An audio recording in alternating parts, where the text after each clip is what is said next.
Secretario de Educación Pública.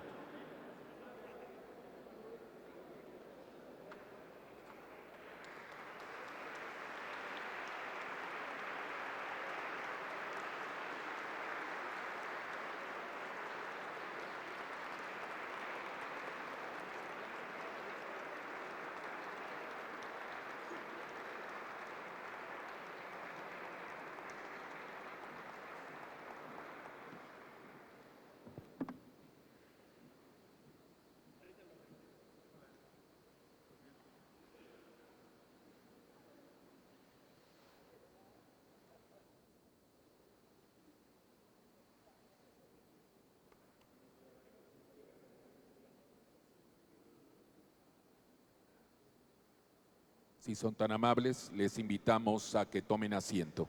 Gracias.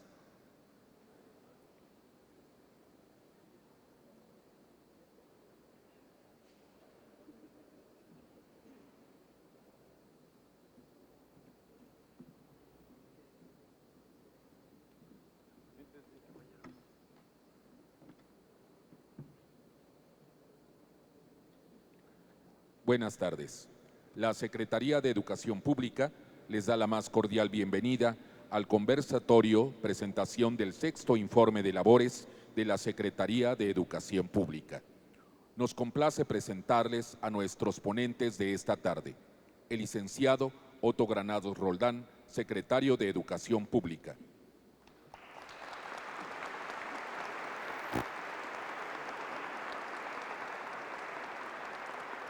El doctor Sergio Cárdenas Denham, director general del CREFAL.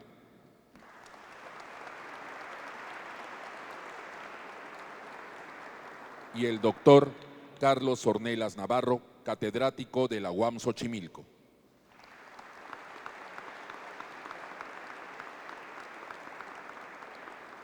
Saludamos y damos la bienvenida a los funcionarios invitados especiales, organizaciones de la sociedad civil y medios de comunicación que hoy nos acompañan. Nuestros invitados del día de hoy cuentan con una larga y reconocida trayectoria en materia educativa. Sergio Cárdenas es doctor y maestro en educación por la Universidad de Harvard, así como maestro en Administración y Políticas Públicas por el Centro de Investigación y Docencia Económicas, CIDE, institución donde ha laborado como profesor investigador perteneciente al Sistema Nacional de Investigadores. Ha sido consultor para diversos organismos internacionales como el Banco Mundial, el Banco Interamericano de Desarrollo y la UNESCO. Actualmente es editor de la revista Reformas y Políticas Educativas del Fondo de Cultura Económica y se desempeña como director general del Centro de Cooperación Regional para la Educación de Adultos en América Latina y el Caribe, CREFAL. Carlos Ornelas es doctor en Educación por la Universidad de Stanford y actualmente se desempeña como profesor de Educación y Comunicación en la Universidad Autónoma Metropolitana, Campus Xochimilco.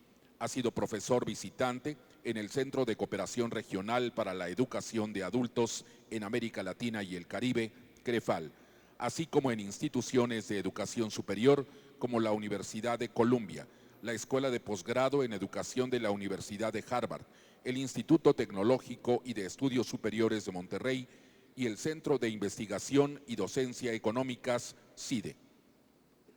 Para dar inicio, tiene la palabra el licenciado Otto Granados Roldán, secretario de Educación Pública.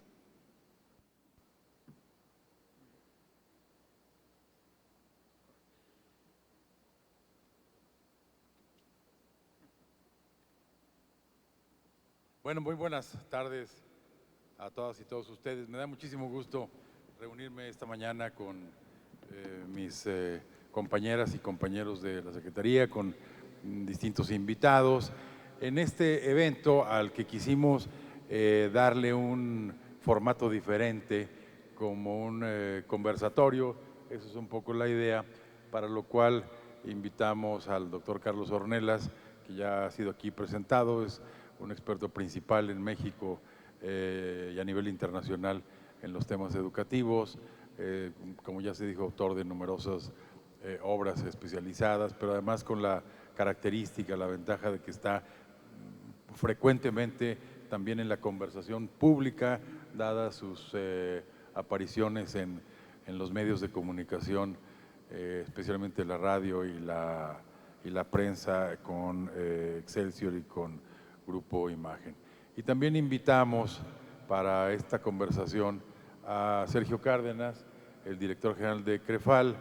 Ya también ustedes lo conocen, es un colega y un amigo muy frecuente de la Secretaría, pertenece a otra generación, un poquito, yo estoy en medio del doctor y de Sergio, aquí físicamente quiero decir,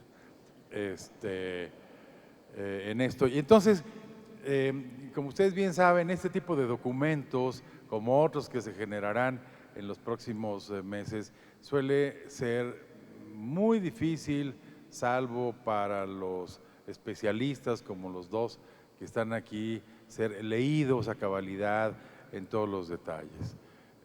Son documentos ciertamente complejos, con una gran cantidad de información, de estadística, en ocasiones pueden resultar áridos, pero al final del día me parece a mí que son centrales para la evaluación de una gestión como la que me parece que representa este entregable, este libro en particular, el informe de labores. Y en ese sentido yo lo que voy a hacer es, si a ustedes les parece bien y a mis colegas también, jugar un poco el papel digamos, voy a hacer una introducción y luego alguna especie de moderación con la idea de que podamos conversar sobre algunos de los temas que yo tocaré en esta introducción. En primer lugar, quisiera recordarles que estamos a 45 o 44 días de la entrega, ya los cuento día por día. No, ojalá, por favor. Gracias.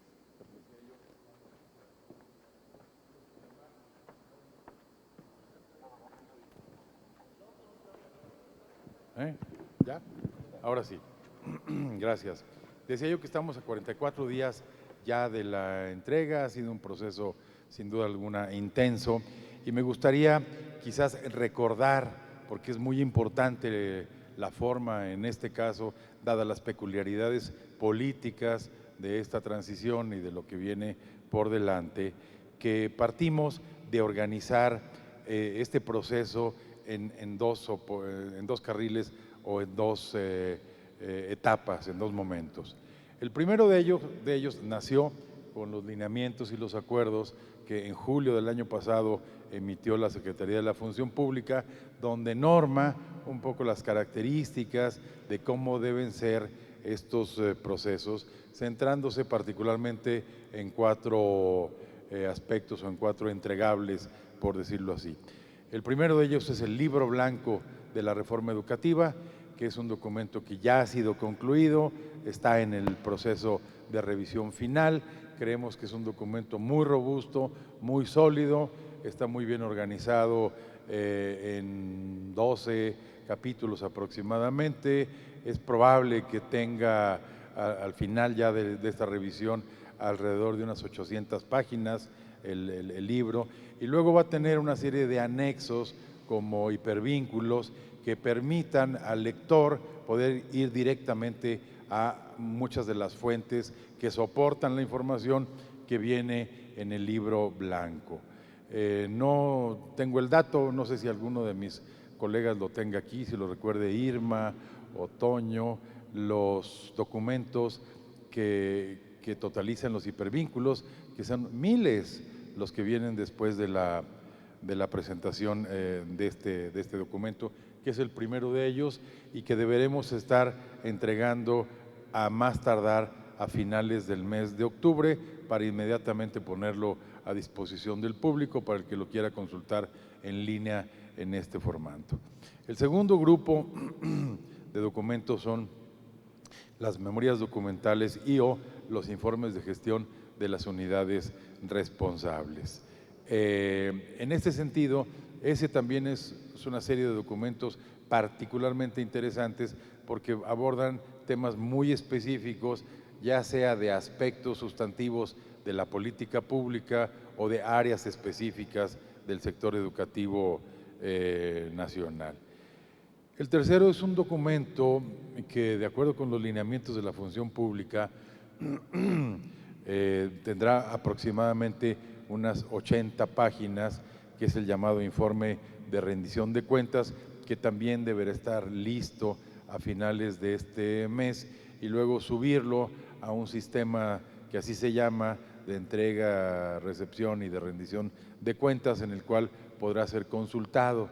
Como ustedes comprenderán, el parentesco entre estos tres tipos de documentos que acabo de mencionar, pues obviamente es muy estrecho, es muy elevado, pero permite, digamos, en un caso, en el primer caso, una visión razonablemente integral de la reforma, en el otro, el monitoreo muy concreto de un área o de un tema muy en particular, y en el otro, una versión, digamos, como más sintética, que en la práctica es, digamos, hijo del libro blanco, pero se presenta como un informe de rendición de cuentas, evidentemente repite algunos datos, etcétera, etcétera. Y por último, el cuarto aspecto va a ser propiamente ya la entrega-recepción que estaremos haciéndole al equipo entrante en los últimos días del mes de noviembre.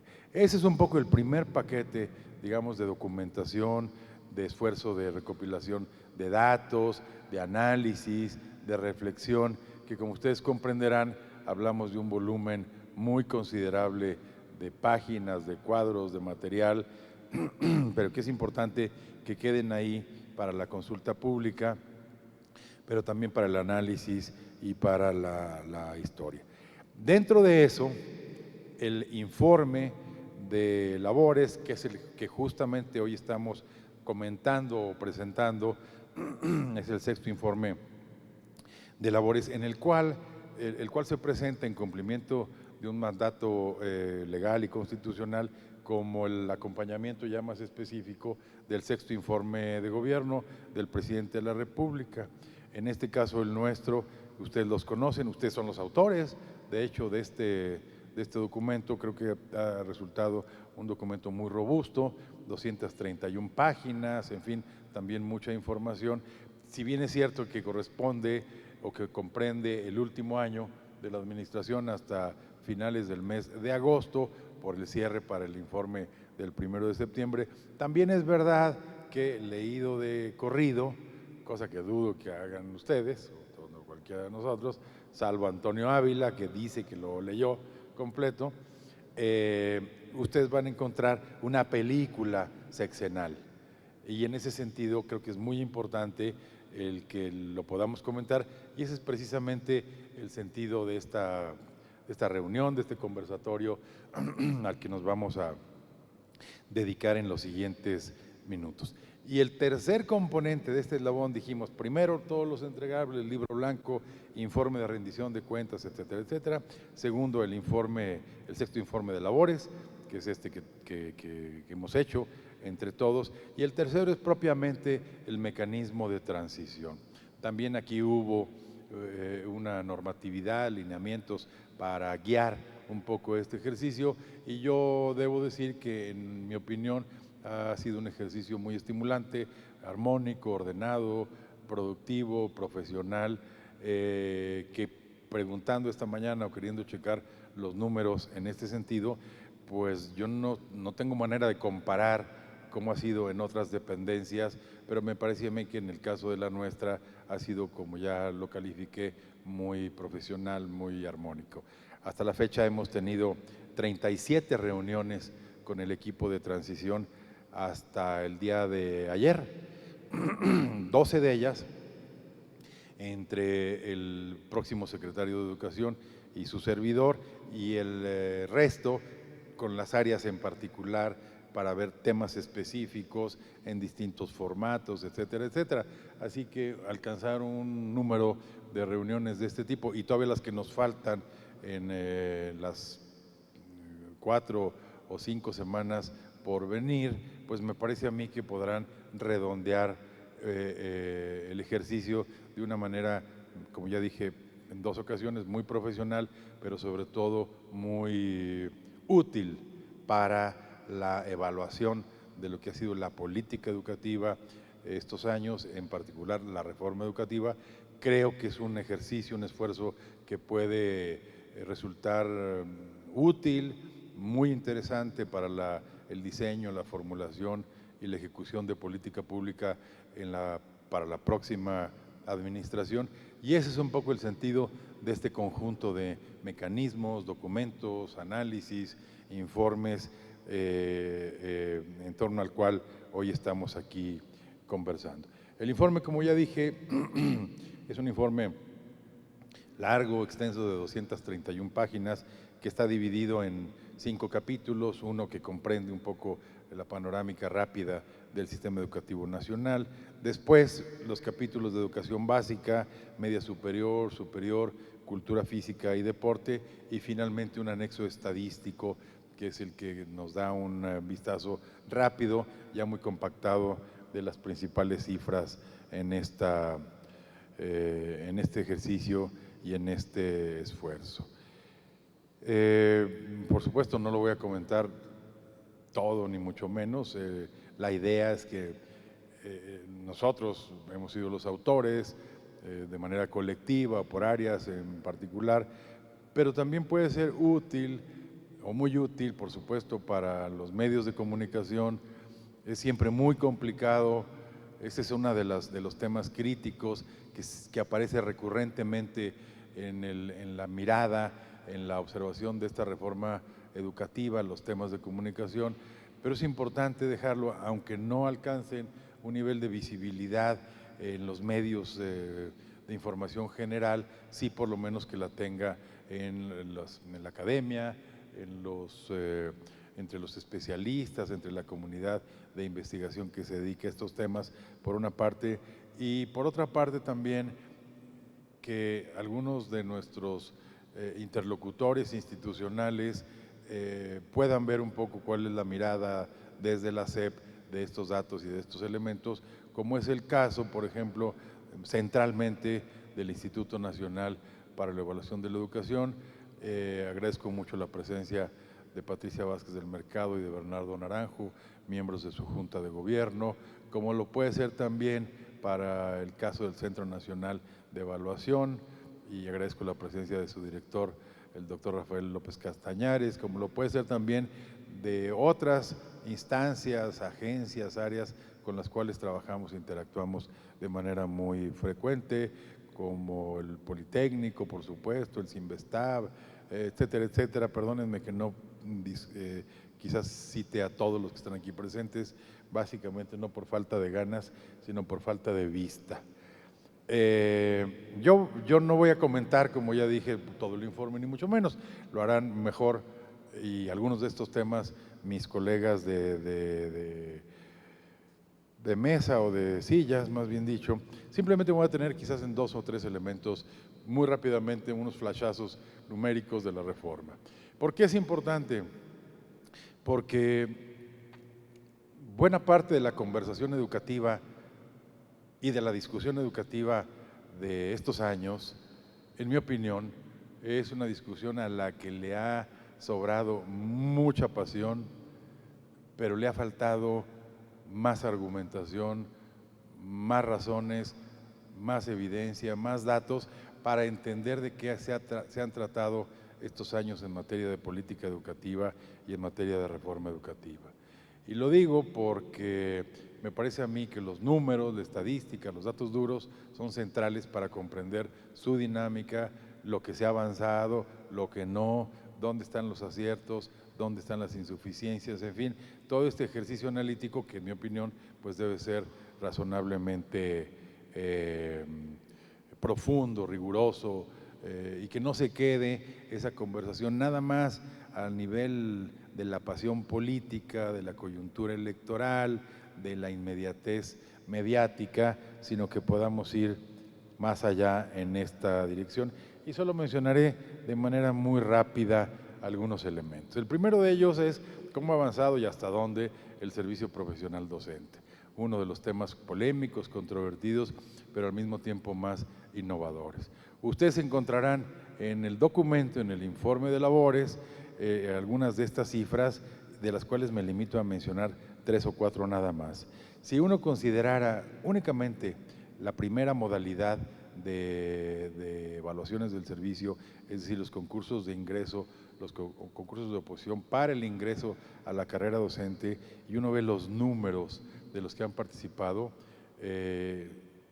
casi 807,000 personas que han participado en los concursos de ingreso a la carrera docente, es bajo cualquier perspectiva un número realmente impresionante. Si la reforma hubiera producido, como se ha dicho, ese tremendo malestar, etcétera, etcétera, pues entonces, en estricta lógica, ¿cómo podemos explicarnos que 807,000 mexicanas y mexicanos se hayan anotado, se hayan inscrito para participar en un proceso de ingreso a la carrera docente? Ese es un dato duro, es un dato verificable, ahí están los nombres y la CURP de todos estos, y me parece que es un número realmente central y muy notable si lo comparásemos con sistemas educativos más o menos de tamaño equiparable. De este gran total, como ustedes bien lo saben, han obtenido la calificación de idóneo exactamente la mitad, poquito menos de la mitad. Y de esa mitad del total de los participantes, los que obtuvieron la idoneidad, han sido reclutados, contratados, asignados su plaza. Aquí mismo hemos hecho varios ejercicios y en el patio del trabajo de esta entrega, con el liderazgo de Luis Ignacio, de esos casi 400,000, más o menos la mitad, un poco menos de la mitad, han obtenido ya su plaza bajo el nuevo sistema diseñado y ejecutado por la reforma. Concretamente, 172,000 plazas asignadas bajo esta modalidad. Ese es un dato francamente muy revelador, no solamente de la voluntad de los egresados de las normales y de los egresados de otras instituciones de educación superior por participar en este esfuerzo colectivo, de hecho con datos que son muy reveladores, como por ejemplo el que contra las suposiciones que podríamos haber tenido, hay un buen número de participantes, de estos 806,000 o de estos 400,000 que fueron idóneos o de esos 172,000 que finalmente ingresaron a la carrera. La mayor parte viene, por supuesto, de las escuelas normales, de las universidades públicas, pero también una cierta proporción de las universidades particulares que han visto en este ejercicio, en este esfuerzo, o que han encontrado más bien quizás su propia vocación profesional. Y me parece a mí que ese es un dato, digamos, central. Esto quiere decir que si añadimos las otras dos modalidades, la de promoción, diagnóstica, permanencia, etcétera, etcétera, pues hasta ahora llevamos 1,520,753 personas que han participado en las distintas modalidades de evaluación. Vamos a esperar a que termine el mes de noviembre para entonces sí tener la cifra total final de las personas que han participado en este ejercicio que ha sido central, no solamente en la reforma educativa, sino en una reconfiguración, en una reformulación de un auténtico servicio profesional docente en el sistema educativo nacional. Pero el poco más de 1,5 millones que ya han participado en este ejercicio me parece a mí que son muy reveladores. Decía yo que hay casi 172,000 plazas ya asignadas y estas son hasta el 15 de julio del 2018. Nos falta la asignación que ocurrió ya muy próximo al inicio del ciclo escolar. No sé de cuándo, no tengo esa cifra, la estamos por redondear y cerrar, pero quizás andaremos ya muy cerca de las 200,000 plazas asignadas bajo un sistema totalmente transparente, meritocrático, basado en el esfuerzo de los maestros. Ese es un primer dato que me parece a mí muy relevante. El segundo es que ya se observan, y el libro también de alguna manera lo relata, lo refleja, mejoras en la calidad de los maestros a partir de las evaluaciones del desempeño. Si uno compara los que obtuvieron el nivel más alto, que es el destacado en la educación básica, por ejemplo, en las primeras evaluaciones de 2015 versus las del ciclo escolar 2017-2018, uno ve una tendencia ya al incremento. En el primer caso, los destacados, en el primer ejercicio de este tipo de evaluación, los destacados fueron 7.8%, para redondearlo, y en el más reciente, en el ciclo escolar 17-18, fueron casi el 16%. Los que obtuvieron el resultado bueno se fueron de 40.8, casi 41, a un poquito más del 44%, y obviamente los ubicados en los grupos de desempeño de suficientes e insuficientes tendieron a bajar. En el caso de los suficientes, del 38.4 bajaron al 31.2, y en el caso de los insuficientes, del 13 al 9%. ¿Qué quiere decir esto? Que por muy distintas razones, los maestros que están participando en la evaluación del desempeño no solamente están siendo más, sino que están haciendo un esfuerzo adicional muchísimo más importante por obtener o situarse en los niveles de desempeño más alto. Y lo mismo vemos cuando se trata de asignaturas o de disciplinas curriculares muy específicas, como es el caso de educación especial, en donde los destacados se fueron del 7% en 2015 a casi el 17% en 2017-18, los de telesecundaria se fueron del 5.6% a casi el 19%, los de química en secundaria se fueron del 8.6% a más del 15% ahora, y los de español de secundaria del 9% a casi el 16%. Luego vino el modelo educativo, no entraré a la parte sustantiva del modelo mismo, pero sí me parece útil recordar el proceso tan laborioso de consulta que permitió producir este nuevo modelo educativo, que entró en vigor apenas el 20 de agosto pasado. Quisiera recordar que en el transitorio de la Ley General de Educación, que fue reformada en el contexto de la reforma, se mandató a la Secretaría de Educación Pública a actualizar, así lo dice textualmente, el modelo educativo. Y en este sentido, en estos años, y es muy importante recordarlo, insisto, se hicieron dos intensos procesos de consulta. El primer proceso empezó en enero del año 2014, cuando la Secretaría lanzó una convocatoria pública para la organización de 18 foros regionales y 3 foros nacionales. En ese primer ejercicio participaron más de 28,000 personas que aportaron 15,000 documentos con propuestas. No 15,000 propuestas, 15,000 documentos con propuestas. Algunos tenían una, quizás otros tenían más de una, etcétera, etcétera. Y luego la segunda fase o la segunda etapa de la consulta para la actualización del modelo arrancó en julio de 2016, primero con una innovación importante, que es poner a consideración de los consultados una base de discusión respecto de la cual partir. En este caso fueron, lo recordarán ustedes, porque aquí mismo lo arrancamos con el secretario Nuño, los fines de la educación, primer documento; el segundo, el modelo educativo 2016; y tercero, la propuesta curricular. Entonces esto hace de entrada que una consulta de este tipo tienda o pueda ser más rica, porque tenemos una base de discusión ya de la cual partir.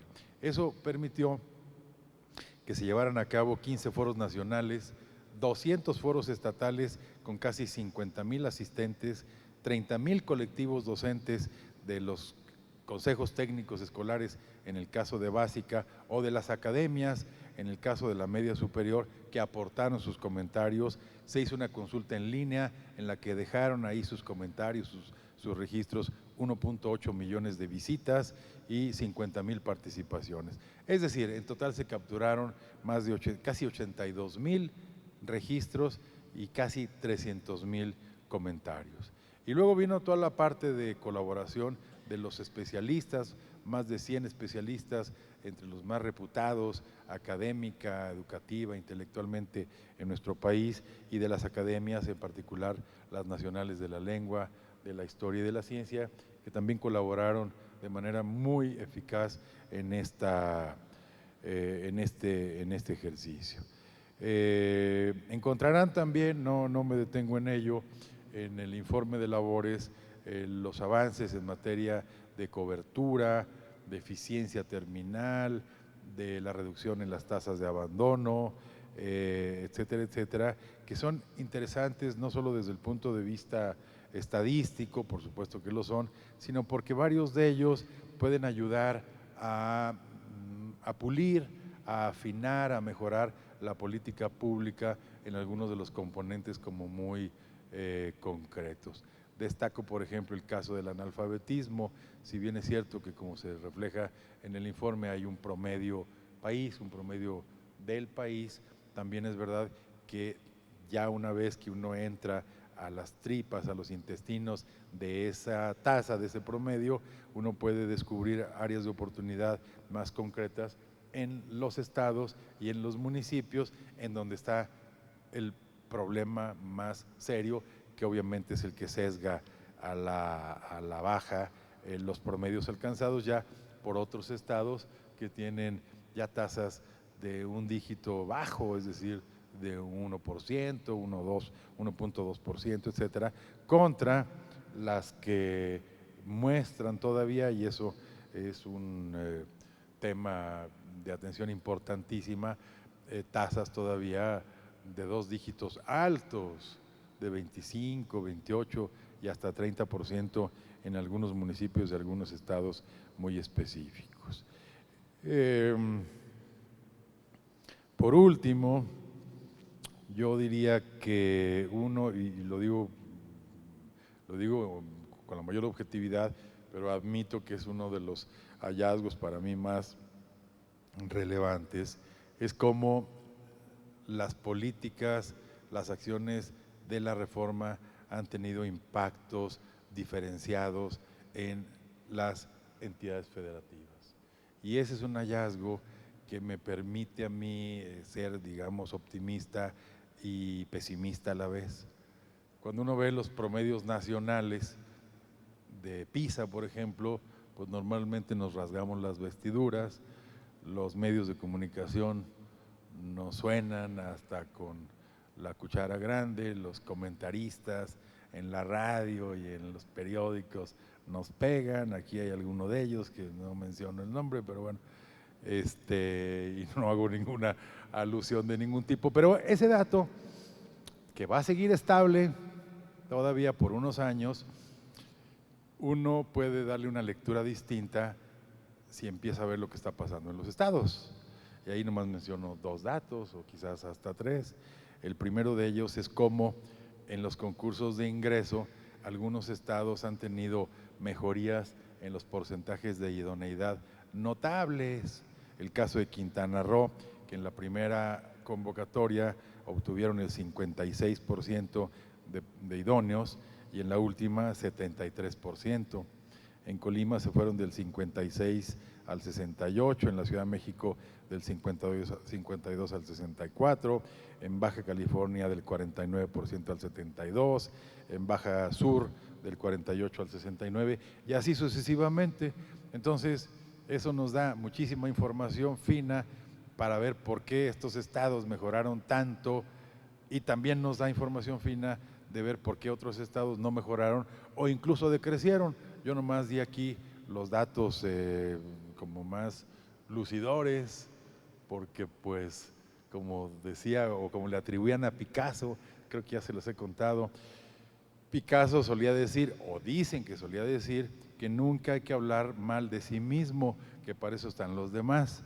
Entonces, ¿para qué les quitamos el gusto a nuestros críticos de que ejerzan ese legítimo derecho que es muy bienvenido? Ese es un primer dato a nivel estatal relevante. Un segundo dato es el de Planea, ya lo hemos también comentado en otras ocasiones, pero me llama la atención, cómo en la comparación del Planea entre 2015 y 2017 hubo 11 estados que incrementaron su puntaje promedio, en algunos casos de manera estadísticamente significativa en lenguaje y comunicación, y 18 estados que lo incrementaron en matemáticas, algunos de ellos también de manera estadísticamente significativa. Y un tercero, que es muy revelador de esta nueva circunstancia que se ha generado de trabajo con los estados, es el tema del FONE. El FONE, como ustedes saben, entró en vigor 1 de enero del 2015, si mal no recuerdo, y los hallazgos hasta ahora son absolutamente notables por los hallazgos, como ya digo, actuales, pero también por cómo estaba la película antes de. Voy a dar nomás algunos. Evidentemente el FONE supuso una recentralización de la nómina que los estados manejaron desde el acuerdo de descentralización y hasta el 2014, pero hoy, por ejemplo, el 90% de los pagos ya se realiza por transferencia bancaria a las cuentas personales de los trabajadores, lo cual inhibe la posibilidad de distorsiones cuando era el sistema tradicional de los cheques, etcétera, etcétera.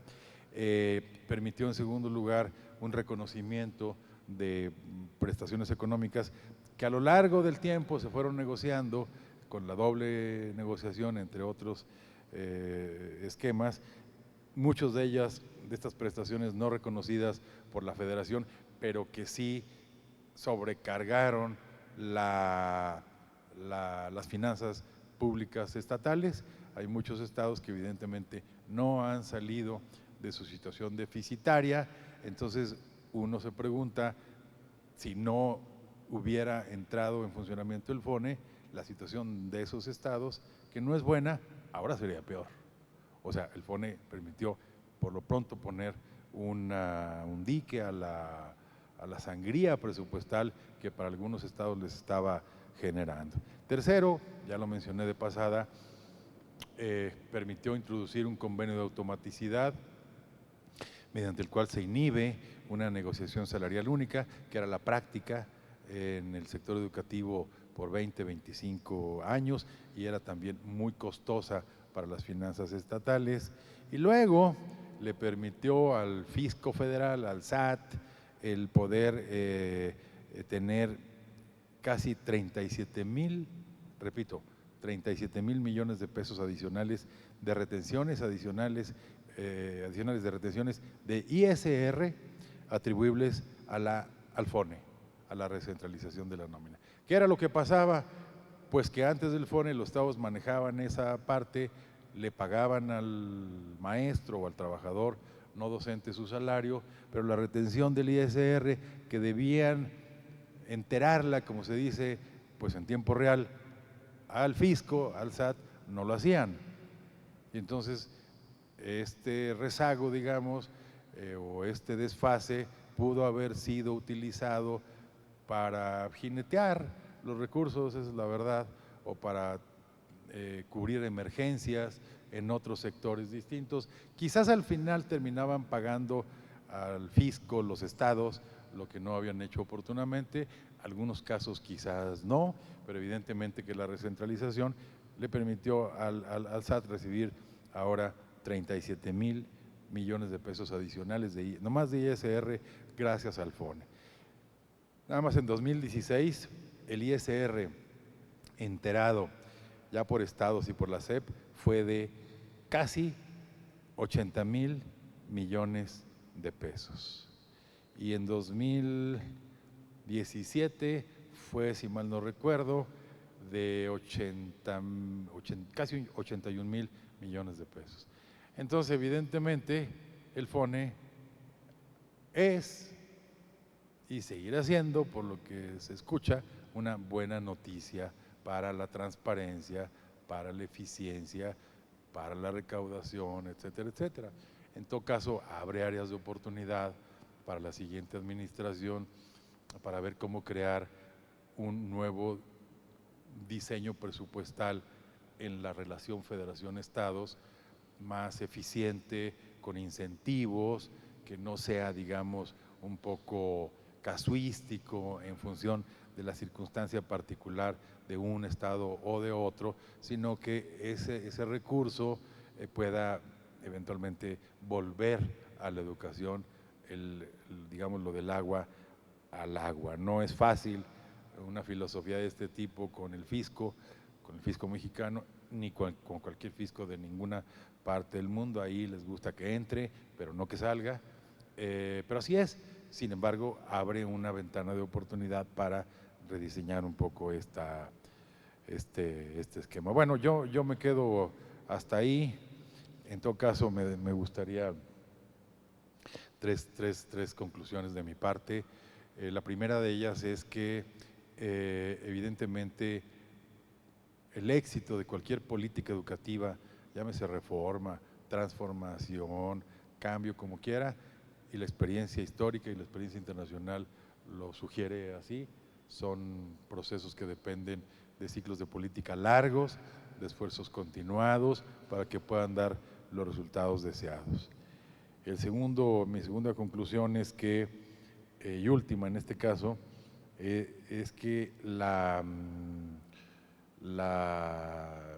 avanzar hacia un nuevo sistema de gobernanza del sistema educativo nacional con el resto de los agentes que participan en él y sobre todo con las entidades federativas va a ser el factor crucial o crítico para el avance de la calidad educativa, de la eficiencia, y en ese sentido, llámese como se llame, lo que venga o lo que siga, de todas maneras va a ser esencial para cualquier progreso que se tenga en esta dirección. Bueno, yo me quedo hasta aquí y le daría ahora la palabra al doctor Carlos Ornelas. Muchas gracias.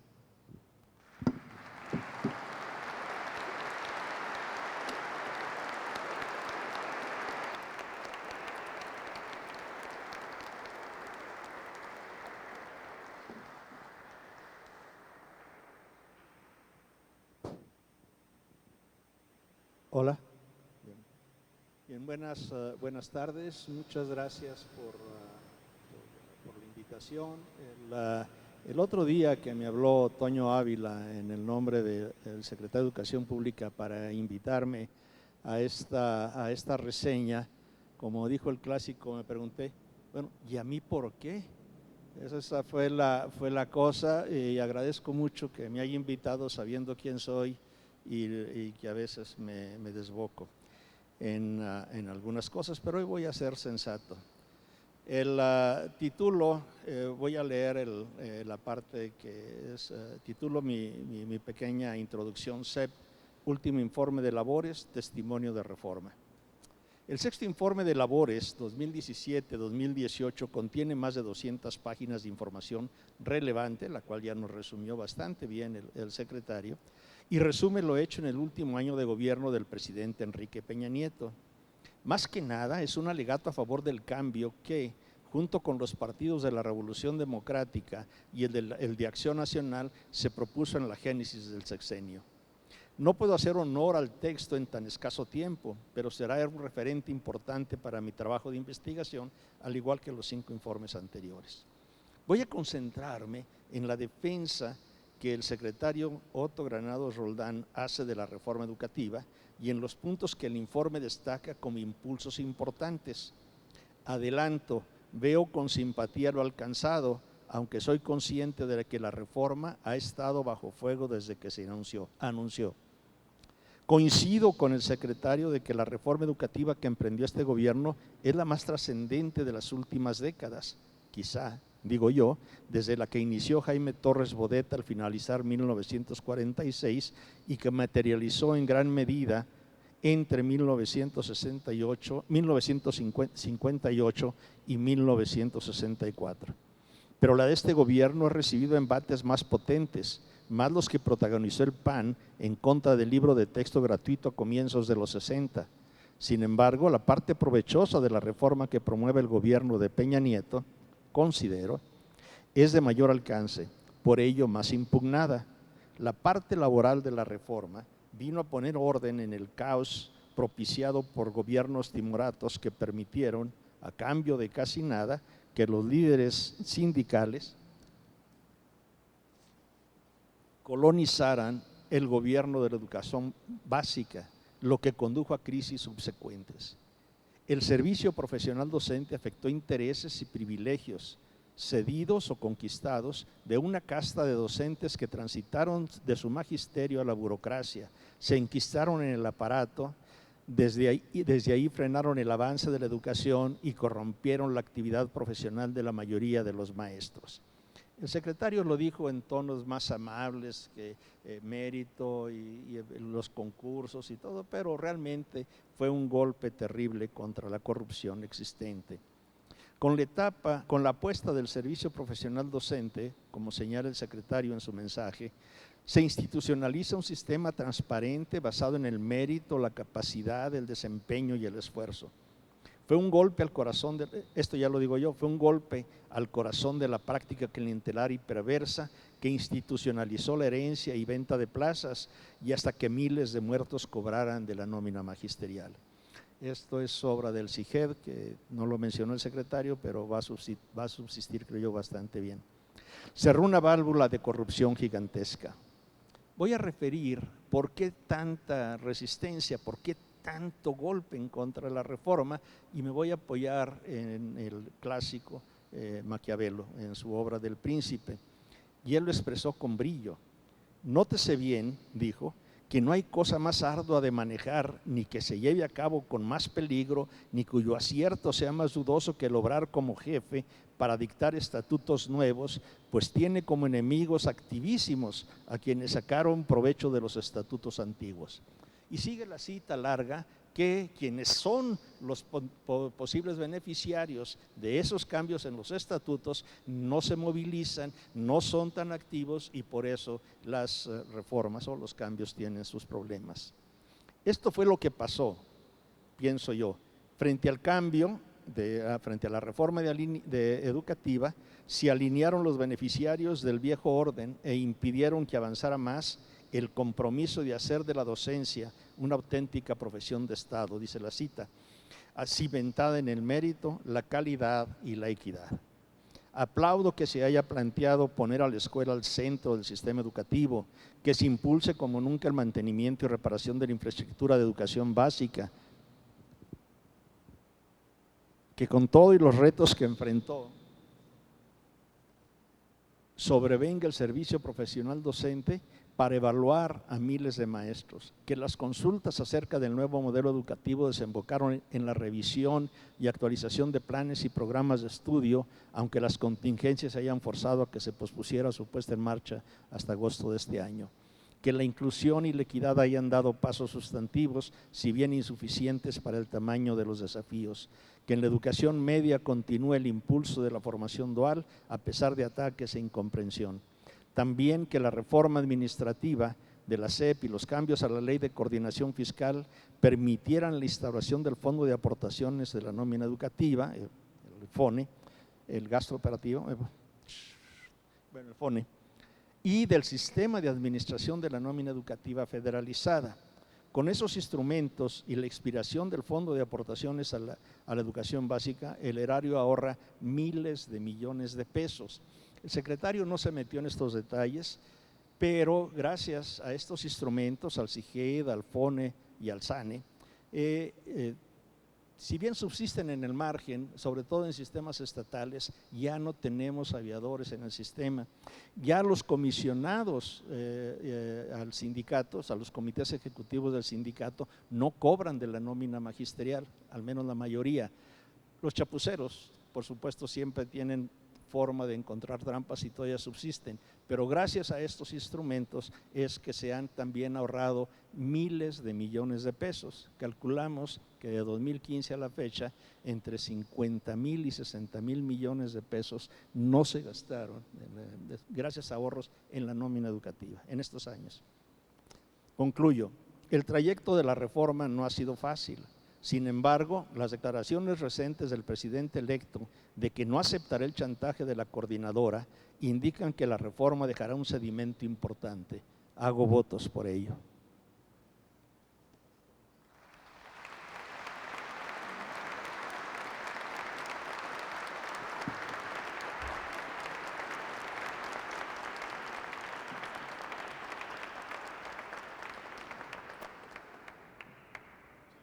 doctor Carlos Ornelas, y ahora le pedimos al doctor Sergio Cárdenas sus comentarios, sus reflexiones. Bien, buenas tardes. Por supuesto, también agradecer la invitación. Creo que es una gran oportunidad para reflexionar sobre todo el trabajo que ha tenido lugar en los últimos años y las transformaciones que se han observado dentro del sistema. Algo que recientemente he estado pensando mucho es sobre la corta memoria que en ocasiones tenemos. Escuchando al secretario y a Carlos, recordaba algunas de los análisis o propuestas que se hacían hace 12 años, es decir, en el 2006.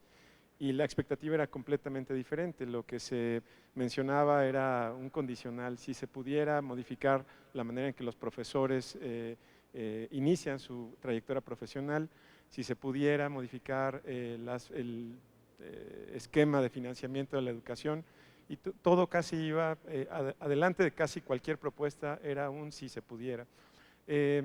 Cuando digo que tenemos corta memoria es que muchas de estas intervenciones finalmente han tenido espacio con mayor o menor medida, con quizá por supuesto oportunidades de mejora en la implementación, pero han sido ya parte del sistema. Y esto es algo de nuevo que con frecuencia olvidamos y que yo creo que este tipo de informes, ejercicios, de nuevo nos ayudan a recordar y reflexionar lo que se ha podido hacer y lo que seguramente podrá mejorarse. Yo creo que este informe, por supuesto, es un ejercicio de transparencia, un primer paso para promover rendición de cuentas, y creo que es especialmente relevante por tres cosas. Primero, porque obviamente el sector educativo explica en buena medida lo que el país va a hacer en 20 o 30 años. Yo sé que esto es algo trillado, que con frecuencia se menciona, pero no es muy difícil identificar qué va a pasar en un país.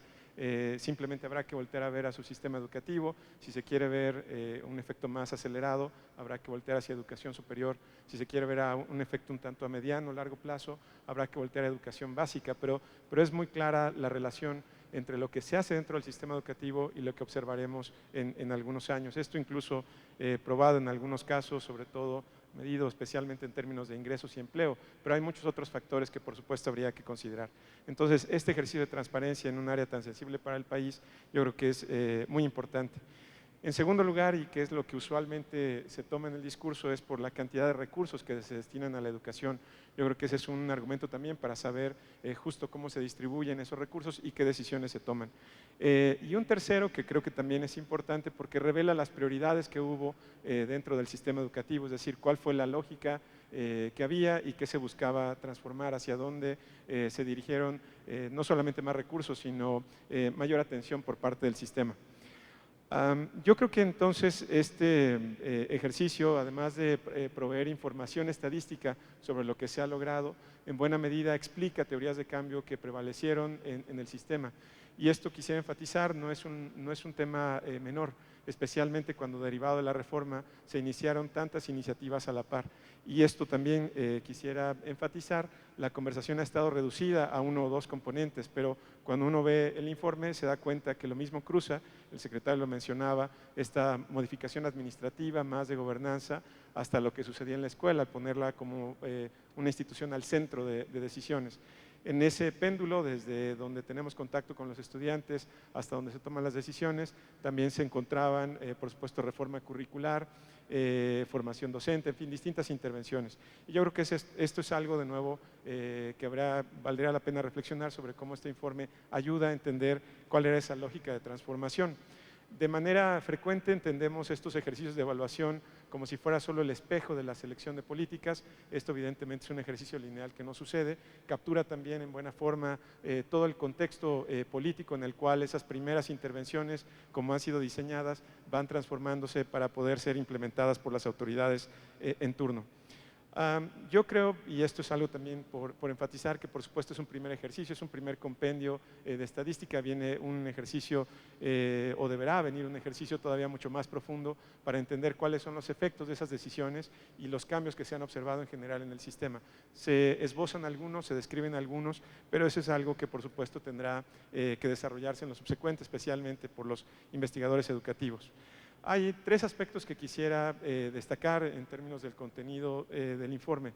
Un primero, y es precisamente con la frase con la que comienza, pero que con frecuencia se olvida, es que la educación de calidad es un derecho de todos los niños y jóvenes. Así es como empieza el informe y creo que en general las distintas informaciones o datos que se presentan ratifican esa idea como guía.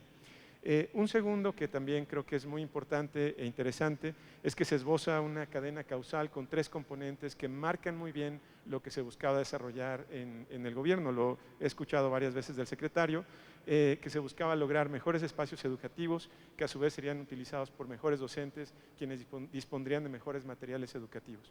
Esta aparentemente línea simple, y digo simple en un sentido de la forma en que se presenta, obviamente influye de manera importante todas las acciones que que se concretizaron durante este periodo y por supuesto orienta en buena medida sobre cuál era esa lógica detrás de la reforma y detrás de los diferentes programas cuyos resultados se presentan en el informe. Aunque uno asumiría que eso es algo obvio, es decir, que toda reforma o toda intervención gubernamental tiene muy claro lo que pretende lograr, no siempre sucede así. Y puede ser que se responde a factores contextuales o que no se logra comunicar de una manera clara qué es lo que se debería lograr. Y yo creo que eso es algo, de nuevo, que habría que reconocer, al menos en el sentido original o en la información que se pone al principio del reporte. Es una racionalización de una ruta de acción que ayuda a entender qué es lo que se buscaba lograr y en cierta forma ayuda a entender cuáles son esos logros y resultados que se presentan. Un tercer punto que enfatizaría es, por supuesto, el uso de la estadística, que nos recuerda algunos avances y algunos retos. Tomé prácticamente aleatoriamente, es decir, casi cualquier cifra o dato que se menciona, por supuesto, abriría un espacio para interpretación y discusión.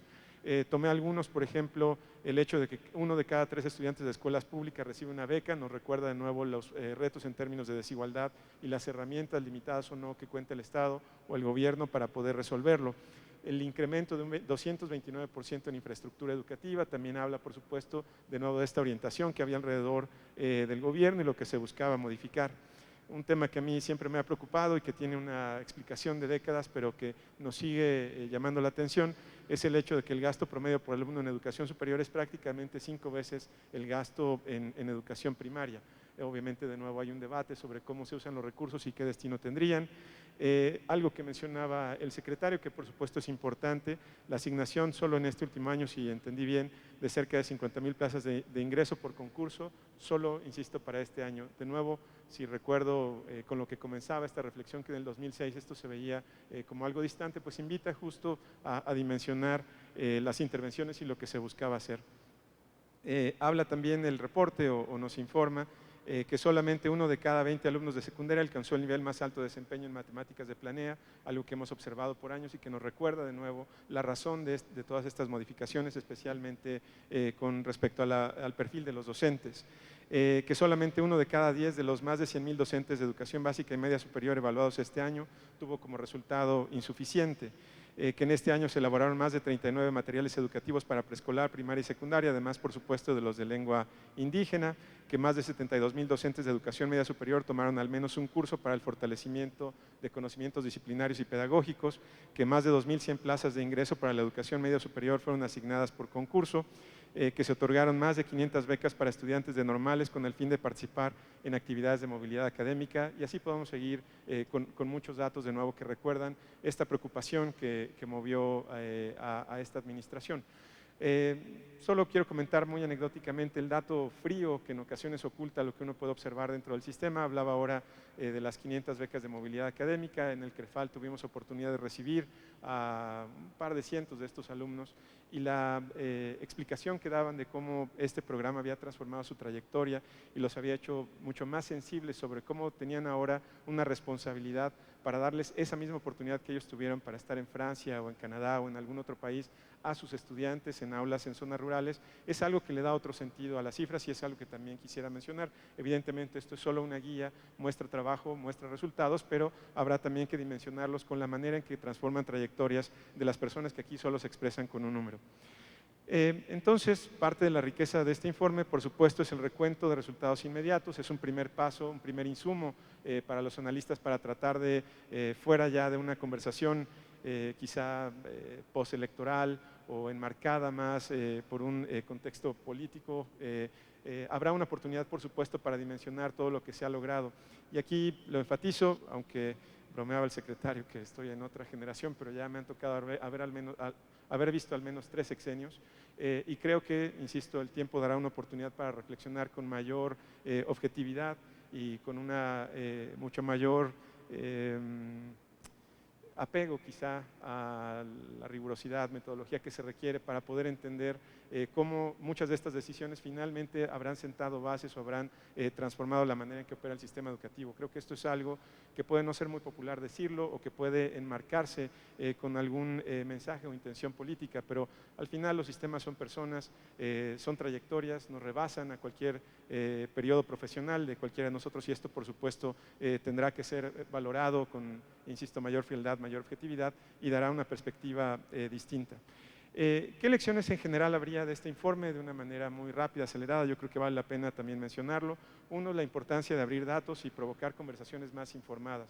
No podría estar más de acuerdo con el punto que también señala el secretario sobre cómo con frecuencia arrancamos conversaciones, tomamos decisiones sin tener necesariamente la información más útil o más confiable para estas decisiones. Yo creo que este ejercicio, por supuesto, lo permite. La importancia de hacer explícitas prioridades y orientaciones que buscan dar cumplimiento a lo establecido en la ley. Creo que esto es algo que el informe lo menciona al inicio, y con las diferentes secciones, capítulos y orientaciones dentro de cada capítulo van dejando claro qué es lo que el gobierno buscaba en este periodo. La necesidad de considerar estos ejercicios no como un acto simplemente administrativo, creo que el propio formato que se eligió lo sugiere. No es solamente cumplir y es como nos sucede a veces en las escuelas, entrego los resultados académicos y quedan en un librero o en un escritorio, sino efectivamente habría que trascender eso y provocar de nuevo reflexiones que ayuden a valorar los objetivos alcanzados y recordar lo que no se hubiera logrado. Por supuesto, los avances también que hemos tenido como país en términos de compilación y difusión de información, así como los contrastes que se observan a lo largo de los años. Y finalmente, algo que también con frecuencia se critica a las autoridades educativas es que la rendición de cuentas solo se piensa para la escuela. Yo creo que este también es un ejercicio donde nos recuerda que la rendición de cuentas cruza por cada nivel del sistema educativo. Para cerrar, por supuesto, de nuevo agradecer la oportunidad de comentar este informe. Recordar que el acceso a la información es solamente un primer paso, no garantiza que se tomen mejores decisiones. Eso es algo que la comunidad de investigadores, de funcionarios tendrá que provocar y recordar constantemente. Y algo que también quisiera mencionar, es importante también reconocer el esfuerzo, por supuesto, del secretario de liderazgo y de todo el equipo de la Secretaría. Insisto, esto es algo que con frecuencia, y me atrevo a de repente ponerme una perspectiva de académico, una gorra de académico, no es algo que se acostumbre, y esto lo digo como investigador con frecuencia.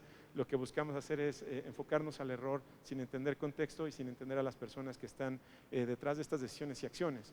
Y yo creo que esto es algo, el informe nos lo recuerda, las cifras que se dan, las cantidades que se dan, algunos de los resultados preliminares de los programas sugieren pues un esfuerzo importante que, insisto, valdría la pena reconocer. Hay cualquier cantidad de citas que hablan de esta complejidad de la operación de las agencias administrativas o de los órganos de gobierno. Hay una que yo uso con frecuencia, incluso en mis clases, y que ahora quisiera recordar, es de Teodoro Sorensen, cuando reflexionaba sobre cómo se tomaban decisiones en la Casa Blanca. Y él hablaba que esta condición ideal, lineal, es la excepción, es decir, pensar que las decisiones se toman de una manera tan ordenada como sugiere la teoría es algo que evidentemente no sucede con frecuencia. De hecho, lo cito textual, decía, cada paso dentro de la toma de decisiones no puede tomarse en orden, los hechos siempre están en duda o en disputa, muchas de las políticas, todas buenas, están en conflicto, muchas opciones, todas malas, son las únicas realizables. Los juicios sobre las opciones difieren, los objetivos son imprecisos, puede haber muchas interpretaciones de lo que es correcto, lo que es posible y lo que es el interés nacional. Y algo interesante, que yo creo que es una contribución del informe, habla que la respuesta del presidente, obviamente ante lo que le presentaban como opciones de políticas, variará dependiendo de cómo se formulen las preguntas y cómo se presenten las opciones.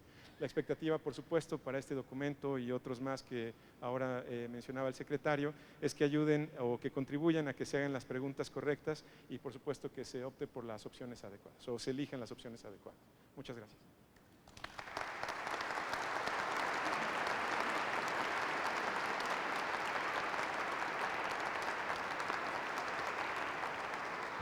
Gracias, Sergio. Muchas gracias, Sergio. Bueno, creo que tenemos unos minutitos para conversar y a mí me gustaría, aprovechando el privilegio de que soy el anfitrión, hacer más preguntas que dar respuestas.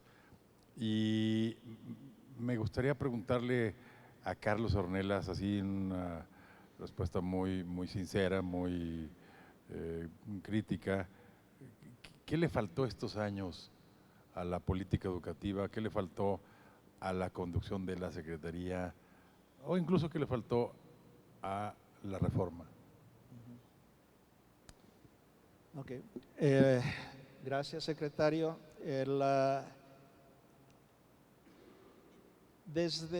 Primero, cuando me enteré del Pacto por México el 2 de diciembre en la noche y leí los puntos, y bueno, yo creo que muchos gobernadores se enteraron al mismo tiempo que yo, tal vez antes que los hayan convocado para algo. Nunca fueron actores, nunca fueron convidados, al contrario, se les consideró, y con muchas razones, el riesgo para perder, porque todas las fugas que documentaba la Auditoría Superior de la Federación, del FAEB, la existencia de aviadores, gastos suntuarios en cuestiones sindicales del Día del Maestro, todas estas cuestiones. Y esto sí se resuelve. Entonces, nunca pensé en aquel momento de que fuera a avanzar. Tenía mis dudas de que fuera a avanzar. Pero conforme fueron caminando los días, las semanas, porque esto fue fast track, para recordar, la propuesta de reforma constitucional, el acto donde el presidente anunció que iba a mandar a la Cámara al día siguiente la propuesta de enmiendas constitucionales, fue el 10 de diciembre. El 11 llegó, el 20 de diciembre ya estaba aprobada con algunas adiciones, entre ellos lo de garantizar la calidad, que fue una aportación del entonces senador Mario Delgado, que ahora ya no quiere dejar ni una coma, pero bueno, ni una coma de lo que él escribió, porque además está muy mal redactado. Él estuvo el 20 y para el 21 de enero 19 de estados lo habían aprobado, 20 al día siguiente. Entonces era una cuestión que iba avanzando, el gobierno ganó credibilidad entre los escépticos, entre ellos un servidor, cuando el mismo día en que aparece en el diario oficial de la Federación que la reforma es ley, en la tarde es apresada por la policía judicial la señora Elbester Gordillo. Entonces dije, el presidente quiere mandar, como decía Maquiavelo, quiere dar órdenes, no está pidiendo. Y entonces ahí fue la primera evaluación positiva. ¿Qué es lo que le faltó? Y esto tal vez no sea cuestión de la Secretaría de Educación Pública, sino que si bien es cierto, contra la parte mayoritaria del CENTE, el presidente se comportaba como profeta armado, contra la coordinadora, con una historia de lucha, de agresiva, de cómo conseguir concesiones, se portaba, les pedía, no les ordenaba, no mandaba, sino que sugería, háganme caso por favor, y mandó a hacer negociaciones en la Secretaría de Gobernación, donde se violó la ley, y eso fue sumamente perjudicial. Desgastó la autoridad del secretario de Educación Pública, en aquel entonces Emilio Choifet, lo desfondó. Me consta, porque platiqué con él varias veces, pero una vez siendo ya exsecretario, que la reconquista del IEPO, el plan Choifet, que yo lo documenté, le puse así, estaba listo desde el año anterior para realizarlo en 2014 y fue bloqueado por la Secretaría. Entonces, estas cuestiones de la falta de consistencia política que frenaron mucho la reforma. En uno de los foros, en ambos foros me invitaron a dar ponencias, me colé, porque no había invitado, pero me colé a otro, nadie me impidió entrar y me di cuenta de que no había manipulación, como había por ahí algunas cosas. Todo lo que aparecían, incluyendo algunos insultos a la autoridad, están en la página de la SEP, de la consulta de 2014. Entonces yo desde aquel entonces me dije que imperativo categórico hacia la kantiana era presionar con lo que pudiera, que es mi pluma en el periódico, en la academia, a la Secretaría para que cumpliera lo que estaba prometiendo. El error fundamental desde mi perspectiva fue no haber completado o radicalizado la descolonización del gobierno de la educación básica. Seguimos teniendo ese cáncer, y no que sean ignorantes quienes son colonizadores, al contrario, hay gente muy inteligente, son conocedores del sistema, muchos de ellos llegaron ahí porque sabían cómo hacer las cosas, sin embargo fue por méritos sindicales y no por decisión de la autoridad, y es ahí donde está el problema, y es donde veo yo más que en el futuro gobierno la posibilidad de regresión al orden anterior.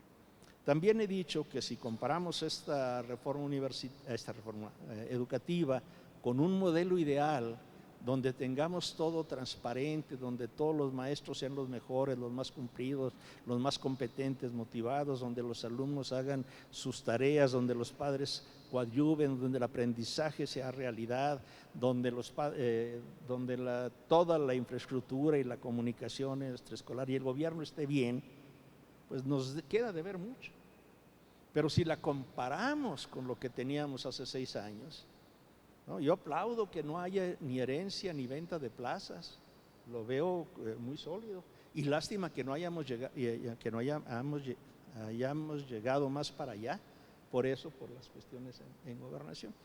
Y tal vez la otra cosa que considero que faltó, aunque soy consciente que fue por la resistencia de la coordinadora y también del sindicato, y la negligencia o la no pasividad, la indecisión de los gobernadores, fue avanzar también en la reestructuración general del sistema para que las directrices fueran más allá. Y que el INE, aquí están dos colegas que ahora están de los más jóvenes, tampoco se haya comprometido tanto en su función política. El INE es un órgano, es autónomo, pero es un órgano del Estado mexicano. Y si bien ahorita es cierto, ahora su presidenta está defendiéndose contra los embates que vienen de la coordinadora, de los diputados de la coordinadora en Morena, su papel político fue muy tibio, a veces timorato, y le dejaban toda la responsabilidad, los embates duros a la Secretaría. Creo que estas cuestiones son las que criticaría. Por lo demás, adelante.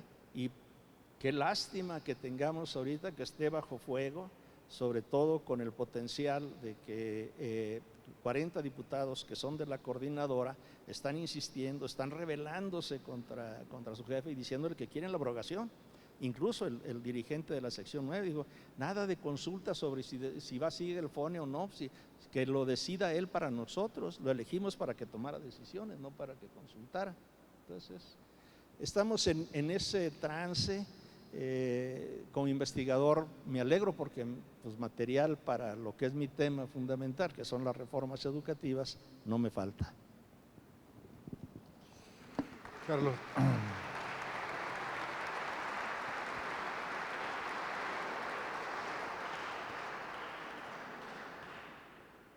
Déjame seguir, Carlos, por alguna de las partes que tú mencionaste en esta respuesta, en este comentario. A mí me da la impresión de que la discusión de la reforma educativa se ha contaminado mucho, tiene altos niveles de toxicidad, pues eso ya lo vemos, por distintas razones.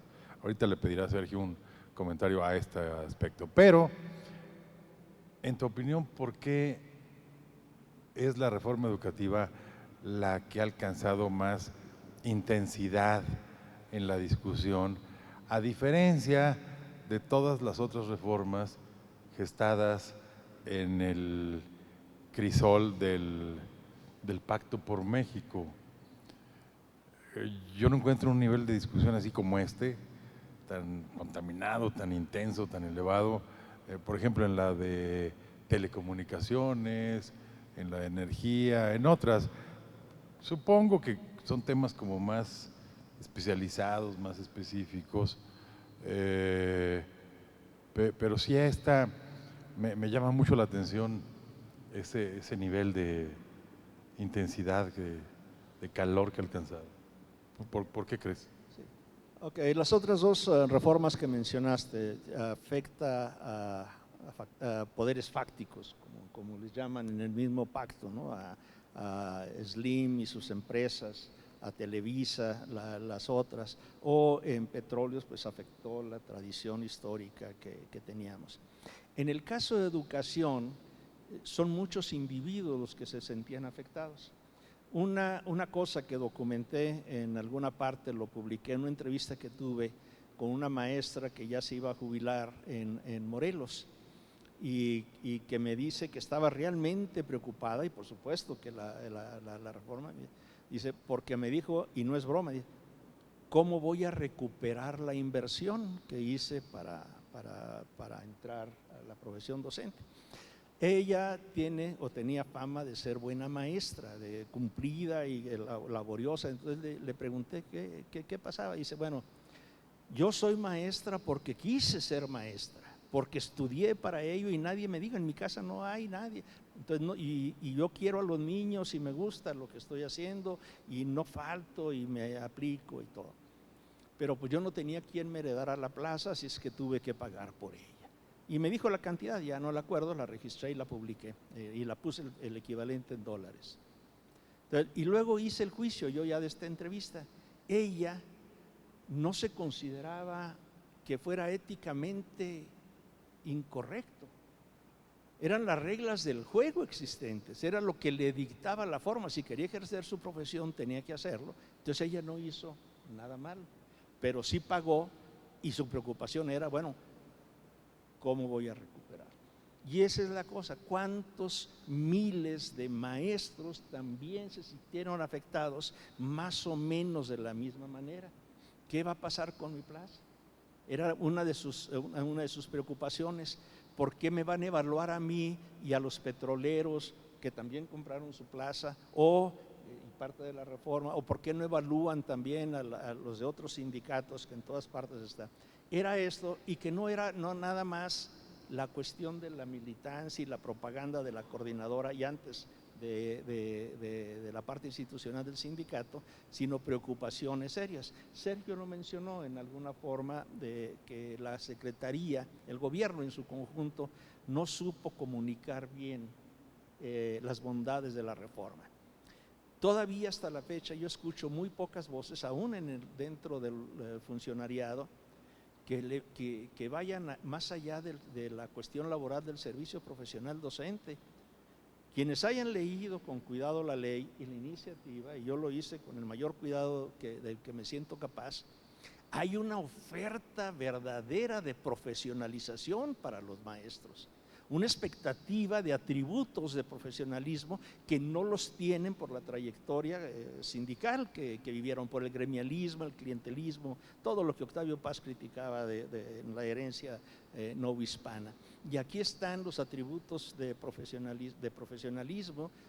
Yo extraigo algunos de ellos de Weber, otros de autores neoweberianos, que tienen que ver con lo que llamamos la normalidad mínima: puntualidad, amor al trabajo, dedicación, responsabilidad y cumplir con lo que se quería. Y sobre todo, la cuestión de una ética laboral. Es una desgracia. En este país, nuestros docentes, y también hablo de educación superior y de mi propia universidad, no tenemos un código de ética profesional y nadie nos lo ha impuesto tampoco. Entonces tenemos estas severas formas. La pregunta, ¿por qué la de educación más que otras? Precisamente por eso, porque afectó la vida literalmente de cientos de miles de personas que veían con incertidumbre qué es lo que va a pasar y que el gobierno fue incapaz de explicarles las partes de lo que venían. Es cierto, está ahí, se hizo el esfuerzo, hubo la gente que se convenció. Yo he platicado con maestros que sí, y hay que apoyar la reforma. Eran conscientes de que estaba mal, no a veces todo en las líneas en que decía el gobierno, pero sí hay convencidos. Hay otros que la apoyaron por conveniencia, para ponerle algún nombre, Juan Díaz de la Torre y su grupo. Otros por tradición, por obediencia, como esta tipología se inspira en Max Weber, pero la construí yo con base en las entrevistas y en charlas que tengo con maestros. No todo mundo está en contra, otros la ven muy bien. Una de mis estudiantes de maestría en la universidad dice: yo entré por concurso, yo no tengo nadie a quien le deba todas estas cosas, y está haciendo su tesis, bueno, sobre otra cosa, pero está trabajando muy bien y es una maestra muy competente. Pero esa es la respuesta, esa sería mi respuesta. Gracias, Carlos. Parte de tu respuesta nos ayuda a entender también esa crítica recurrente que ha habido de que o hubo una comunicación deficiente o insuficiente, o quizá no la hubo. Yo hay días, depende cómo me levante de humor, que coincido con la crítica, pero otros no.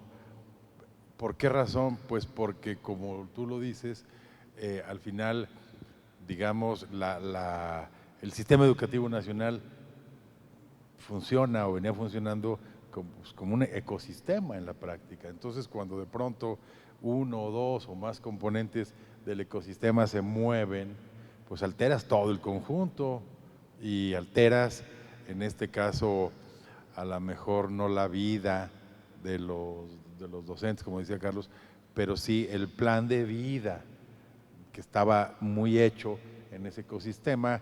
Hay nuevos elementos, nuevas variables que lo alteran, y eso genera, pues casi es una respuesta humana, un cambio, una sacudida, una incertidumbre, algo que yo ya tenía razonablemente trazado para mi trayecto laboral o de vida laboral. Ahora, Sergio, aquí hay una… Si me permite, secretario. ¿Perdón? Si me permite. Claro, por supuesto. El otro punto, ¿por qué esta más que otras? Creo que en la cita que hice de Maquiavelo, ahí está, afectó intereses de mucha gente, intereses concretos. Gente que fácilmente se echaba a la bolsa sin trabajar 150,000 pesos al mes, se los quitas, pues se enojan. Sí, por supuesto. Y ahora más. A mí hay una cosa que también me llama la atención. A ver, el sentido de este informe, Sergio, y de los otros que yo mencioné, pues es que se lean, que se usen, que sean insumos para X o Z, política pública, investigación y demás. Pero una de las cosas que me llama la atención un poco de estos años es esa especie de relativa distancia entre policy y politics.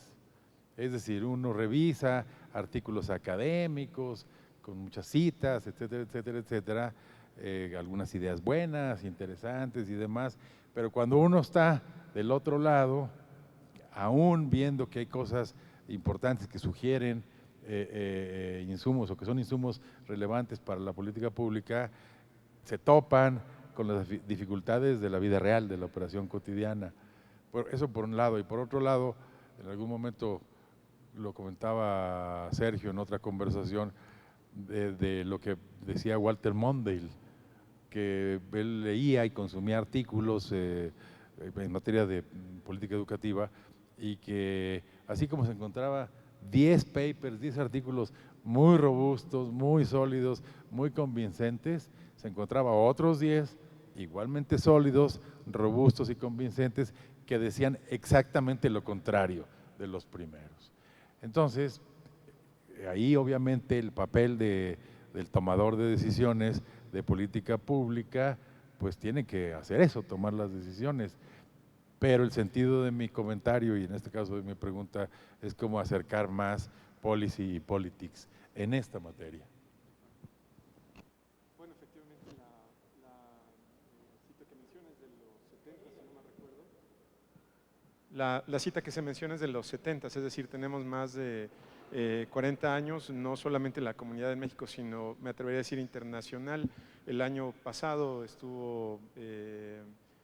año fue una reunión de investigadores internacionales o comparados, y esa es una de las grandes conversaciones año tras año, cómo se puede informar de mejor manera, colaborar incluso con las autoridades, o cómo se puede provocar un diálogo en el que haya, pues obviamente, evidencia sólida que incluso pueda convertirse en acciones de política considerando el contexto en el que se implementa. Yo creo que hay varias cosas. Uno es en términos de óptica. Esto pensando del lado de los investigadores, con frecuencia se asume que la objetividad se pierde cuando hay cercanía. Incluso muy recientemente se asumía, por ejemplo, que un evaluador debía mantener una distancia excesiva de quien estaba siendo evaluado, cuando en otros países precisamente lo contrario, la idea del evaluador es alguien que pueda acompañar sin que eso comprometa su objetividad. Esto es desde la óptica del investigador, tal vez. En cuanto a la orientación de las decisiones, la información, el propio uso que tendría este tipo de información, creo que también hay una disociación que con frecuencia se observa. Hay muchos temas y esto no es necesariamente una justificación de por qué a veces desde la óptica del servicio público se toman decisiones más como guesstimates o como ideas de lo que se podría hacer con cierta intuición, pero hay muchos vacíos dentro de la investigación sobre cómo podríamos orientar. Y uno de los vacíos es precisamente alrededor de la reforma. Es decir, en este análisis que se comienza a hablar, la respuesta más frecuente que se escucha ahora es, bueno, había un buen diseño, pero una mala implementación. Pero cuando uno escucha eso, además de recordar a los mariscales de los lunes, mariscales de campo de los lunes, yo creo que lo que se refleja es una salida, un término sombrilla, que en realidad ocultaría que no sabemos muy bien cómo podríamos echar a andar estas reformas de una manera más eficaz, es decir, cómo considerando entornos políticos donde hay múltiples actores, múltiples intereses, inercias, por supuesto, de prácticas de muchos años, podría dar un buen resultado. Y además eso se ve todavía más limitado porque la experiencia de Brasil es esencialmente distinta, aunque haya cierta cercanía del contexto en el que comienza la de México. Y ahí yo creo que lo ha mencionado antes, como el contexto mexicano era completamente diferente, prácticamente el de cualquier reforma que se hubiera intentado en el mundo. Entonces, yo creo que hay una falta de conocimiento, no solamente de lo que podría hacerse, sino de cómo echar a andar reformas y también de cómo lograr ese intercambio mucho más saludable entre lo que la evidencia señalaría con lo que puede resultar políticamente viable. Y eso es algo que hemos arrastrado, que no habría una solución inmediata. Mencionaba el caso de Brasil, alguna vez me tocó escuchar al ministro Renato de Souza y lo que él decía era que había logrado echar a andar una reforma en términos de financiamiento de la educación, escondiéndola en otra reforma. Es decir, no era tanto si había sustento técnico en lo que hacía, sino la preocupación principal era cómo evitar una oposición inmediata a una medida que él presumía iba a tener un efecto positivo. En resumen, creo que ha privilegiado más la parte de política que de policy o de decisiones fundamentadas. Por supuesto, habría que aprender mucho más y la parte irónica, considero un poco, es que la reforma que se implementó en México, y yo creo que de ahí el valor también de este tipo de informes, es que hay que reconstruir mucho de lo que sucedió.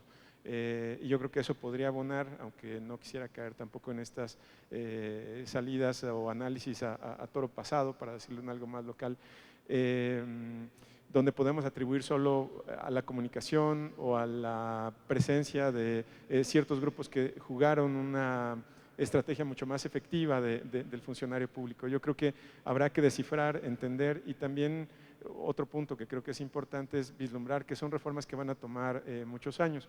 En una conversación muy reciente que teníamos con un buen colega, buen amigo, justo salía el tema de cómo las reformas caminan mejor en donde vienen de sistemas no tan democráticos o donde están haciendo una transición abandonando ciertas prácticas que nosotros ahora no consideraríamos como democráticas. Y ahí también hay una lección de cómo ese diálogo podría darse a costa de cierta supresión de algunas libertades o de algunas posibilidades de participación que a la larga podrían ser todavía más costosos del beneficio que se tendría de implementar una reforma tal cual es diseñada.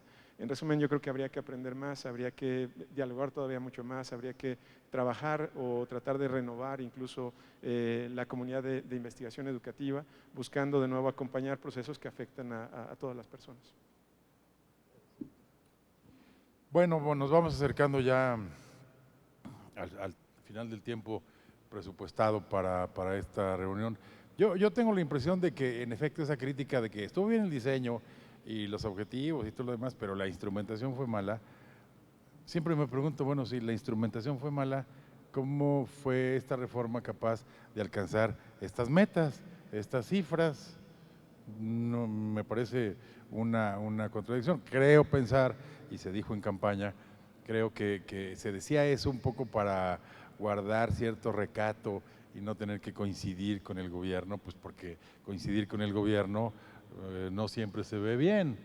Y entonces introducían un poco este tema de una presunta mala instrumentación para guardar un poquito ese pudor, digamos, de corrección política en ese sentido, pero a juzgar del contenido de este informe, pues la instrumentación no estuvo tan mala como se solía decir en campaña. Bueno, me gustaría terminar con 3 comentarios. Bueno, por supuesto, en primer lugar, agradecerle muchísimo a Carlos Ornelas y a Sergio Cárdenas su disposición a participar en esta charla, haber revisado, leído el informe de labores y comentarlo en los términos que lo han hecho.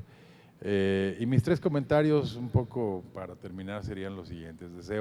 Yo deseo sinceramente que en los próximos meses la discusión que se tenga en torno a la reforma, al futuro, al destino de la reforma educativa, sea del mejor nivel, que sea factible, es decir, con razonamientos, con datos, con argumentos, con evidencia, porque supongo, confío que de esa manera lo que venga después tenderá a ser mejor, digamos, a avanzar o a construir sobre lo ya andado.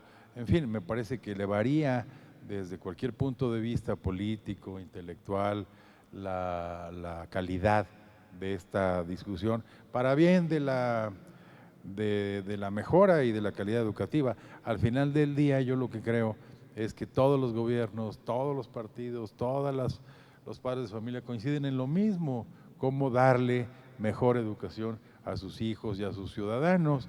Y en todo caso la discusión puede estar en los métodos, en los enfoques, pero me parece que los objetivos son centralmente los mismos en este país y prácticamente en cualquier otro. Y en ese sentido, ojalá que estos materiales contribuyan a una discusión de muchísimo mayor calidad de lo que hemos tenido hasta ahora.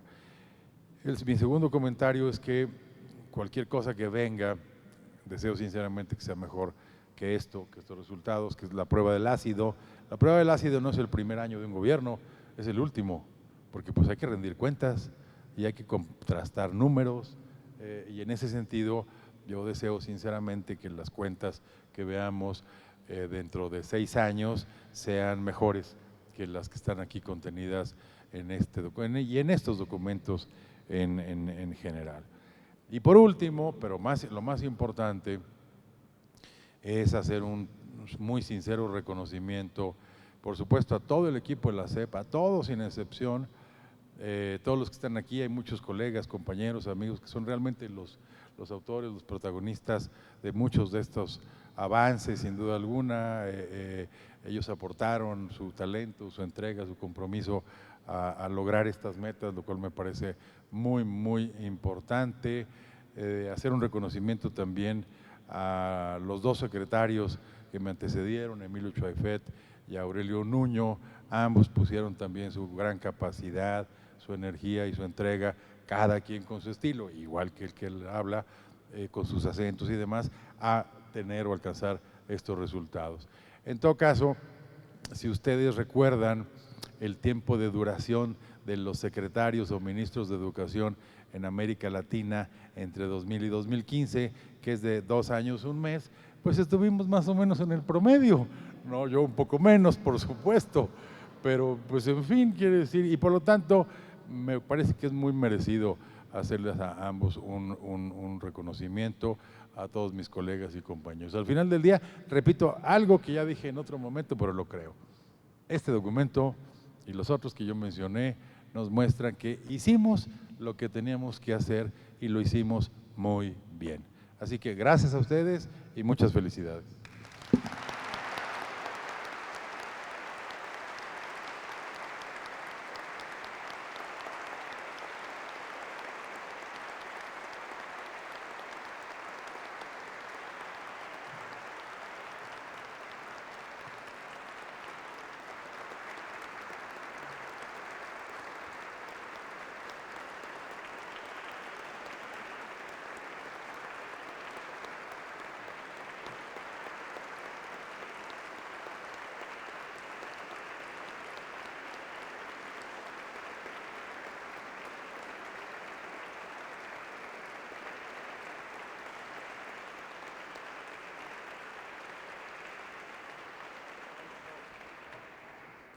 Damas y caballeros, es así como damos por concluido este evento. Agradecemos su amable asistencia. Que tengan una excelente tarde.